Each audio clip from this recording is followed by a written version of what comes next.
नमस्कार, news for nation देख रहे हैं आप। मैं हूं आपके साथ धीरज सिंह। बिहार में शराबबंदी के मुद्दे पर राजनीति थमती हुई नजर नहीं आ रही है। आरजेडी के साथ साथ अब भाजपा विधायक हरिभूषण ठाकुर ने भी मांग की है कि बिहार से शराबबंदी को खत्म कर देना चाहिए। हमारे साथ बात करने के लिए जदयू नेता माधव आनंद जी हैं। सर, अब भाजपा विधायक ने भी ये मांग की है कि जिस तरीके से देश भर में कृषि कानून को खत्म किया गया है, उसी तरह बिहार में भी शराबबंदी कानून को खत्म कर देना चाहिए। देखिए, शराबबंदी एक आम सहमति से लिया गया फैसला था और सबकी उसमें सहमति थी, चाहे विपक्ष की पार्टियां हो या सत्ताधारी दल हो उस समय की। मुझे लगता है कि एक बहुत ही कठोर कदम और एक सही निर्णय लिया गया उस टाइम में। शराबबंदी के कई फ़ायदे हैं। लोगों के स्वास्थ्य पे जो है शराब पीने वालों को कितना असर पड़ता है हम सब जानते हैं। और अभी भी जो समीक्षा बैठक हुई उसमें एनडीए के जितने घटक दल थे सब लोगों ने अपनी सहमति व्यक्त की, शराबबंदी जैसे चालू रहनी चाहिए और शराबबंदी को कठोरतम ढंग से लागू किया जाए। अब उसके बावजूद भी कुछ लोग मीडिया में बने रहने के लिए अपनी व्यक्तिगत राय देते हैं, तो उससे मुझे लगता है सरकार के सेहत पे और सरकार की नीति पे कोई फर्क नहीं पड़ने वाला है। शराबबंदी जो है, शराबबंदी आगे भी रहेगा और कठोरतम ढंग से इसको हम लोग लागू कराने का जैसे काम कर रहे हैं। लोगों में अवेयरनेस भी क्रिएट कर रहे हैं कि शराब पीने से क्या नुकसान होता है, तो हर पहलू पे एनडीए की सरकार वहां काम कर रही है। लालू यादव भी कह रहे हैं कि वो पहले नीतीश कुमार को सलाह दे चुके थे कि शराबबंदी से केवल बिहार को नुकसान है, इसका कोई भी फायदा बिहार के लिए नहीं होगा।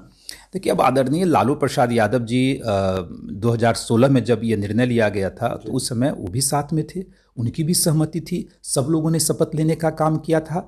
अब विपक्ष में हैं तो स्वाभाविक है राजनीति कर रहे हैं, तो शराब पे ही राजनीति अपना करना चाह रहे हैं, लेकिन जनता के नब्ज को पकड़ने में वो नाकामयाब हैं। जनता भी चाहती है, बिहार की जितनी महिलाएं हैं सब चाहती है कि शराबबंदी जो है सो चलता रहे, शराबबंदी को कठोरतम ढंग से लागू किया जाए। तो इसलिए लालू जी को मुझे लगता है कि जनता पे भरोसा नहीं है, जनता के नब्ज नहीं पकड़ पा रहे हैं और इसलिए इस तरह की राजनीति कर रहे हैं। उससे कोई फर्क नहीं पड़ने वाला है। बिहार की जनता हम लोग के साथ है। लालू जी बोलते रहे, उससे कोई फर्क नहीं पड़ने वाला। आप बोल रहे हैं लालू जी राजनीति कर रहे हैं, लेकिन वो तो कहते हैं कि राजस्व का नुकसान हो रहा है, साथ ही साथ जहरीली शराब पीने से भी बिहार के कई लोग, गरीब लोगों की मौत भी हो रही है। देखिए, राजस्व की कमी तो हम सब लोग जानते हैं कि सरकार के आय का जो स्रोत होता है वो पेट्रोलियम प्रोडक्ट से और लीकर से होता है, लेकिन इसके सीमित संसाधनों के वाला प्रदेश होने के बावजूद भी आदरणीय नीतीश कुमार जी के लिए जनता सबसे महत्वपूर्ण है, जनता का स्वास्थ्य सबसे महत्वपूर्ण है। और इतना कठोर और इतना ठोस कदम उठाने के, इसके लिए तो एक समझिए कि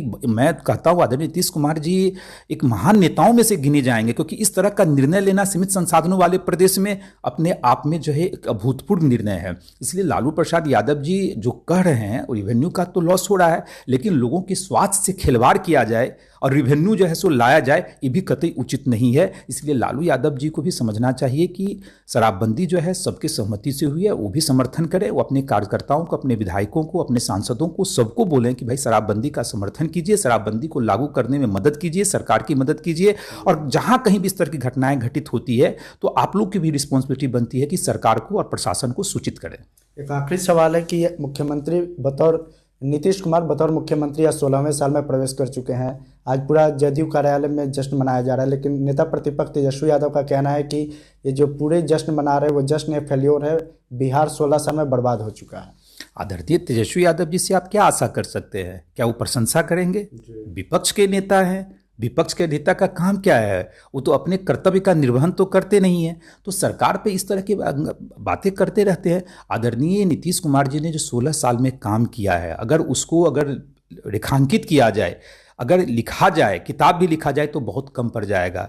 90 के दशक में भी हम लोगों ने बिहार को देखा है, सीमित संसाधनों वाले प्रदेश होने के बावजूद आज बिहार हर सेक्टर में तरक्की कर रहा है। बिहार पहले क्या था, अब क्या है? एक वक्त था जब लालू प्रसाद यादव जी की सरकार हुआ करती थी तो बिहार लिस्ट डेवलपिंग कंट्री में आता था। उस समय झारखंड भी साथ में था, रेवेन्यू की भी कमी नहीं थी, संसाधनों की भी कमी नहीं थी, और उस समय लिस्ट डेवलपिंग स्टेट में आता था। आज बिहार डेवलपिंग स्टेट में गिना जाता है। और इसी तरह अगर नीतीश कुमार जी को मौका मिलते रहे तो वो दिन भी दूर नहीं कि आने वाले 5 साल 10 साल में बिहार डेवलप्ड स्टेट और आत्मनिर्भर बिहार की जो परिकल्पना हम लोगों ने की है उसकी भी जो है सो वो निश्चित रूप से वो करके दिखाएंगे। बहुत धन्यवाद। तो ये थे जदयू नेता माधव आनंद। दिल्ली से न्यूज फॉर नेशन के लिए मैं धीरज सिंह।